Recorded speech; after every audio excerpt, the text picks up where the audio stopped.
Budol lang sa kalaw! Taas po yun, hindi nyo po kain. Itong dalawang batang to, malakas talaga sila. Watch out! Oh, grade 6. Oy! Mark Gilliar cosplay. Si Mark! Okay, magandang gabi sa inyong lahat. Pagpasensya nyo na ako medyo maingay sa labas kasi yun yung tagaktak ng ulan at yung pagaspas ng napakalakas na hangin. Nakakatakot nga eh. Sana safe kayo habang pinapanood nyo tong video na to. At ang mapapanood nyo ngayon ay yung maliit na Segway ride namin nung nagpunta kami ng Baguio. Ito yung mga nangyari pagkatapos naming i-shoot yung Hi Guys. Para doon sa mga hindi pa nakakanood ng Hi Guys, yung Hi Guys ay parang demo reel na ginawa namin para pakita sa mga brand na kaya namin mag-shoot ng parang gantong travel video. At pwede nyo kaming i-hire para gumawa ng ganun para sa inyo, or kung gusto nyo mag-sponsor ng mga ganyang itsurang trip, pwede kami. So yun yung silbi ng Hi Guys. Panoorin nyo kung di nyo pala papanood. Pagkatapos namin i-shoot yung Hi Guys, hindi na kaya ni Marlo mag-drive ng dire-diretso kasi from Sagada bababa kami all the way to Manila. So hindi niya kaya yun, napapagod daw siya.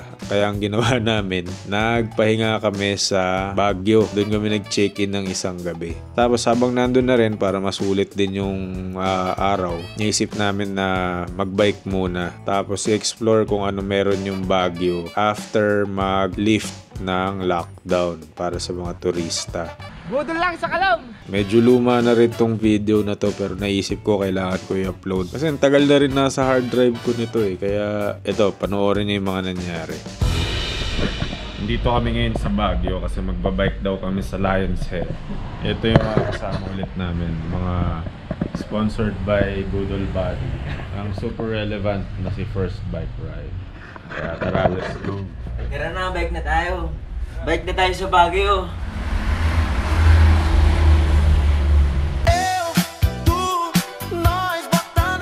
Yung gagamitin namin today, motorized. Daya mo, abot may motor.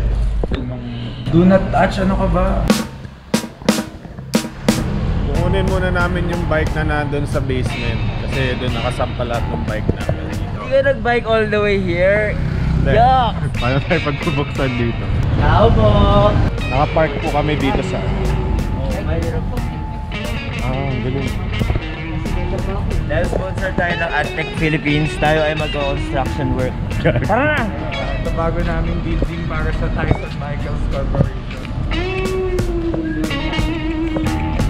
Duman kasi kami sa construction area, so safety first, always safety first. So, kailangan naka-helmet. Struggle up, dahan-dahan ha. Bagong bike mo ah. Any chance na ibibenta mo? Oo, for sale na pala. For sale ba yan? Lakas! Kailangan nating tigasan yung gulong kasi puro kalsada na tayo. Hindi na tayo mag-trail. Anong ginagawa mo ngayon? Nagbobomba? Akala ba construction worker ka? Ngayon isa ka ng bombero. Anong expectations for today's ride? Maraming elevation, 700 elevation. Pero bababa muna tayo sa Lion's Head. So medyo pababayan ng Cannon Road. Sa Happy Hollow, doon medyo matarik. Dahil sa sabi ni Master ng Kuro, babaon na ako ng tube nito. Para hindi tayo nakakahiya pag nabutasan or nasirahan. Hindi gaya nito. Oo, kaya nakakahiya. Kaya naman akong hiya. Walang hiya ka talaga. Magamit na rin tayo ngayon ng cycling computer dahil technology na. Ikaw, bilang nasa construction ka, anong mas matibay na helmet? Itong hard hat or itong ganito? Ito, kung yung semento yung sa'yo nahulog. Oo, ito. Ito, kung ikaw yung nahulog sa semento. Okay. Para mas safe tayo, kailangan ng visibility. Ano tawag dito? Tawag dyan, Mark Gilliar cosplay. Si Mark! Kahilig ko lang. Si Mark! Then, sa Baguio, may rule na dapat naka-visibility vest ka. Dahil wala tayong budget, sando na lang. Visibility, sando na lang. Kasi baka mahuli tayo. Alam mo, mas visible kapag inalis mo yung black shirt. Si Mark! Let's go biking!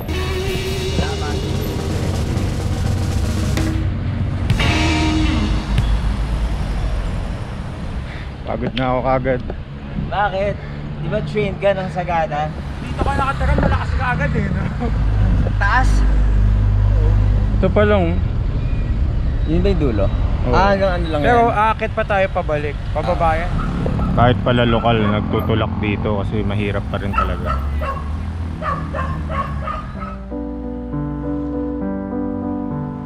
So eto na, pagkalabas namin ng hotel, walang tigil na ahon yung kalsada. Pero pag abot namin dito, eto na yung lusong na part. Ito yung pinakamahabang lusong after nung mga maiikling climb segment, pero matarik ka.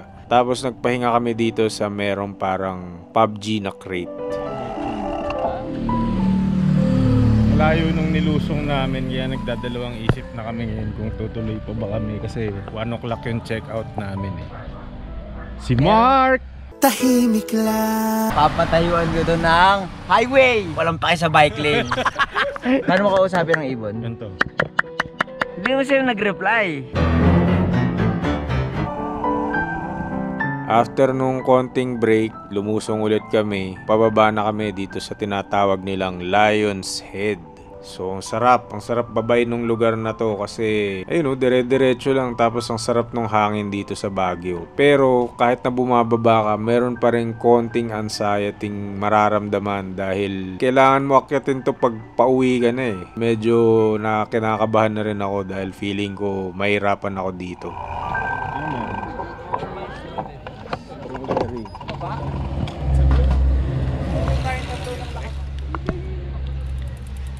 Kano? 50 Crop na to. Bakit madaming taho sa bag? Best seller ang tao, strawberry dito. Kasi Toblerone. May Toblerone taho? Meron? Chocolate. Tikman natin. Ubi, meron. Konti lang kuya. Dugas mo talaga eh. Konti lang. Ay, okay na yan. Patigil. Sarap. Ube tao. Saan ka pa? Bakit kuya layon yung nilagay? Hindi na lang ano. Tapos parang Sali ba dun si Simba? oh, sa Simba parang nagkaroon siya ng chicks na pili. Sige, wala kayong kwenta kausap. Dito muna ako. Kuya, may tatanong ako. Ganda nung vest mo. Dito daw sa Baguio. Nagkaroon daw ng rule sa Benguet na kailangan daw naka-vest ka kapag nagbabike. Tama ba yun? Na-implement yun, and then sinuspended ni Governor de Clas. Bakit Dahil sinuspend? maraming nag-object sa nangyaring ganun. So pwede na ngayon na walang vest. O nasuspended ng 1 buwan ata yan. Pero ngayon, okay lang na wala. Ayos lang. Okay lang palang wala. Kakasunod Ako si Mark! Parang ganda yan kuya. Di ba safety Very naman talaga Oo, yan safety per se. talaga. Hindi ka mababanggaan yan.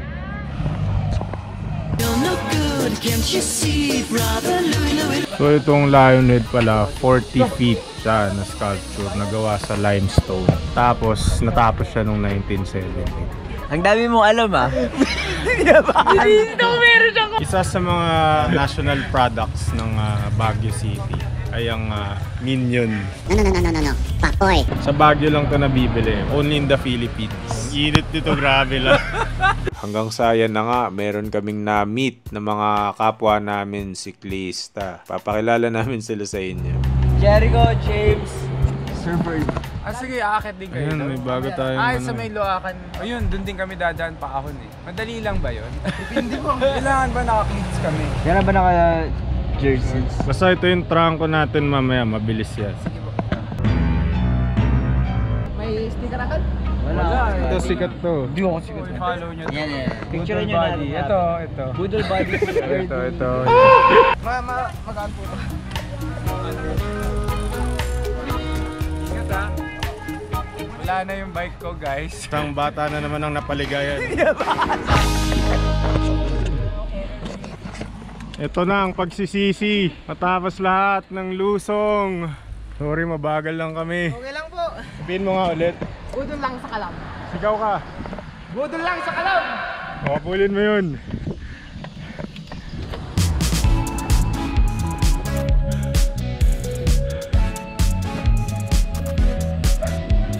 Siko wallet. Ang wallet na maswerte. Luluwakan muna. Tapos ahon kami sa Happy Hollow. Taas po yun, hindi nyo po kaya. Ayan! Sinagsabi hindi kaya. Ano yan? Budol gang. Budol gang. Huwag kayo sasama dyan, ang bubudol yan. Napahirapan kami ng mga bata. Sabi, hindi daw namin kaya. Mukhang hindi nga.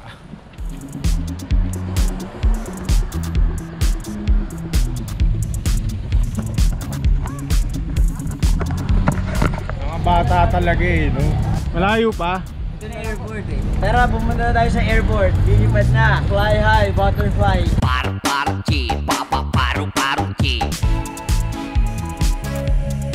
Airport. Sarap ng kain niya.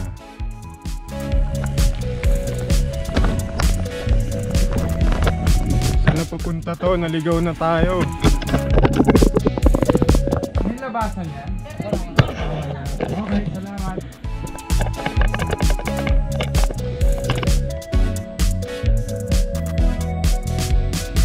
Uy, dapat lang kabayo dito. Bawal bike. Meh! Ay, Pang horse kambing pala, kambing. Kabayo. Horsey. Pagkatapos namin lumusong dito sa dulo ng Great Wall, dead end na. Alam ko nga hanggang ngayon hindi pa rin natatapos tong kalsada na to eh. Pero meron kaming nakitang cafe. Ang pangalan niya ay The Great Wall Cafe. Kaya eto, tignan natin kung anong meron sa Great Wall Cafe. Hindi pa sila natuwa sa lahat ng ahon. Pinili pa nila maghagdan. Walanjo. Oy! Ano pagkain mo? Bakit? Ano meron? Long silog, ham silog. Long silog.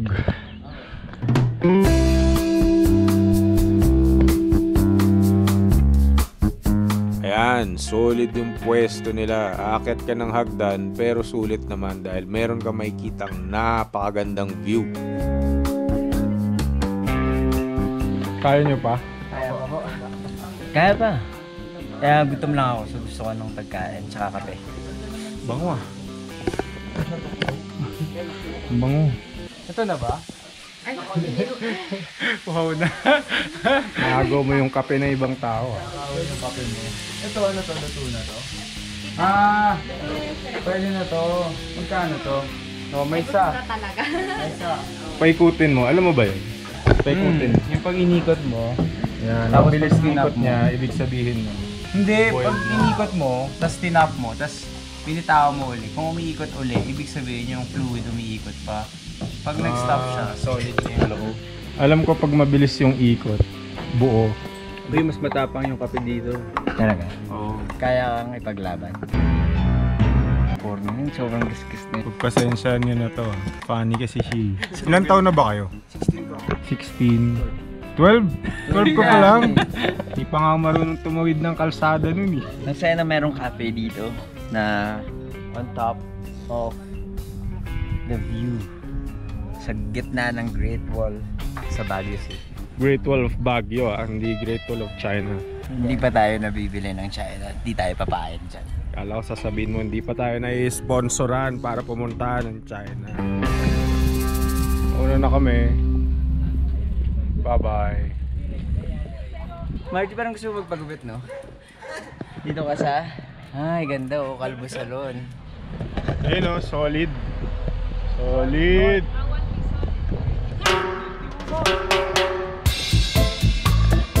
Tapos yan, nung pauwi na kami, dito kami dumaan sa may gilid nung runway ng airport.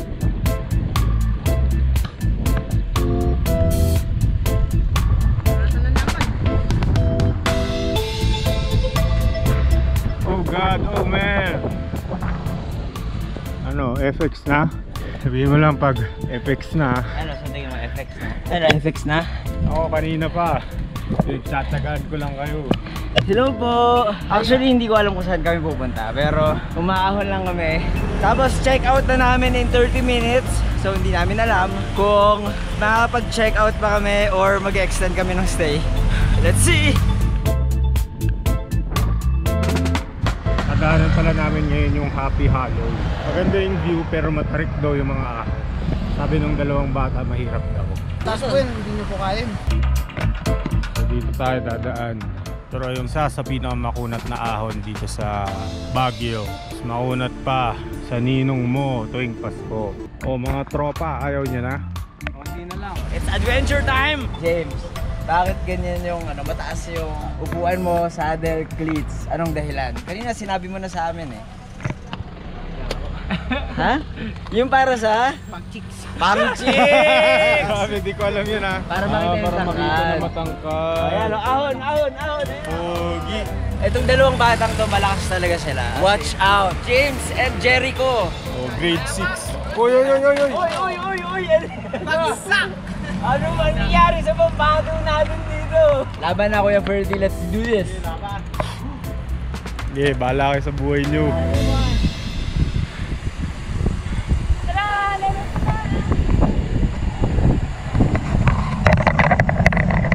Eto, kung hindi nyo napapansin, nagkaroon kami ng +1. Papakilala ko kayo kay Valerie or si Vale Rides. Yun yung pangalan ng Facebook page niya. At nag-organize sila ng mga rides dito sa mabubundok na area ng Luzon.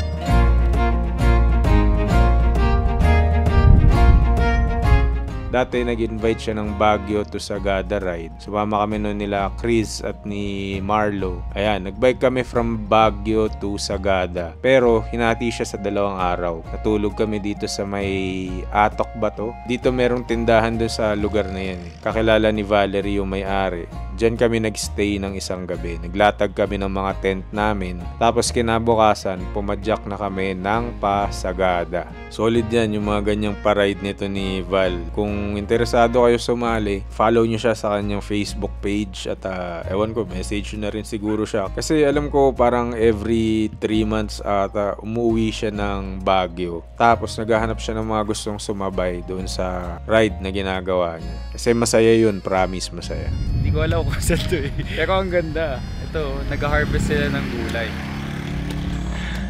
Okay pa kayo? Level 1 daw, level 1 sabi ni Valerie. Ano to? Anong pinaglalaban natin dito? Hindi nakakatuwa to ha. Lusong. Sige, muna na kayo. Rock and roll tayo dito mga men. Anong rock and roll? Pagod na ako. Yung level 3 nakita ko,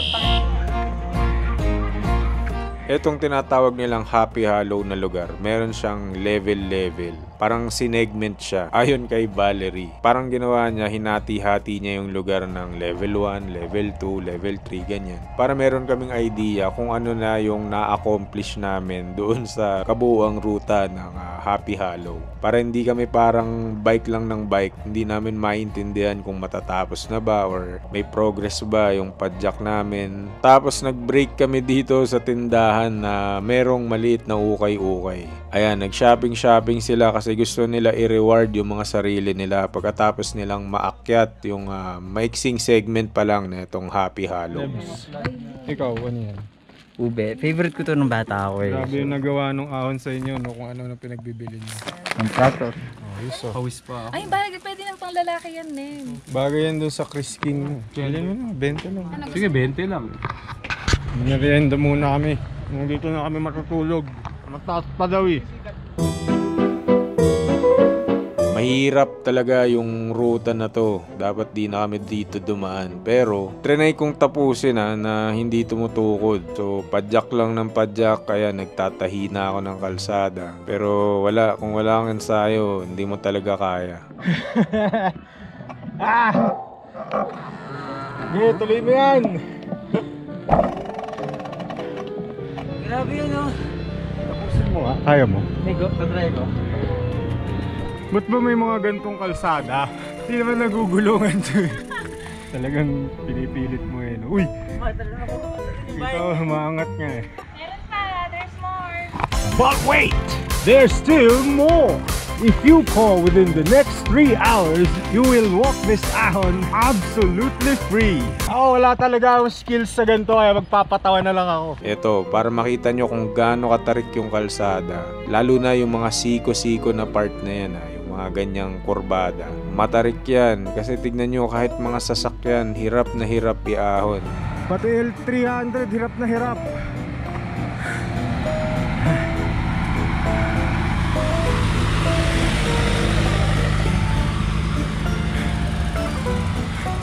Last na to, di ba? Ito pa nga, isang example kung gaano katarik yung Happy Hollow. Kahit yung mga bata na nagsabing hindi namin kaya tong lugar na to, nagtutulak na rin. Pare-pareho na kami. I hate Happy Halo. Happy Halo. Ano? Pati Hilux. Hirap na hirap. Pero ang ganda, no? Kahit nakakapagod. Kailangan mo lang ng matinding training para di kayo iyak pag nandito ka. Kung pwede lang mag-FX, mag-FX na ako eh. Ano, kamusta kayo? Masaya ako. Saya ka? Masaya ako. Lagi naman ako masaya eh. Ano yung plano nyo kung hindi kayo sumama sa amin? Uwi na siguro. Yun kasi, sisihin niyo yun. Sisihin niyo yan, yung namili ng best budol yun eh. Ano ba yung tamang daan? Ano yung ito or yung doon? Wala. Kahit saan ka dumaan. So walang reverse. Kasi kami dati, doon kami galing. So lahat yan.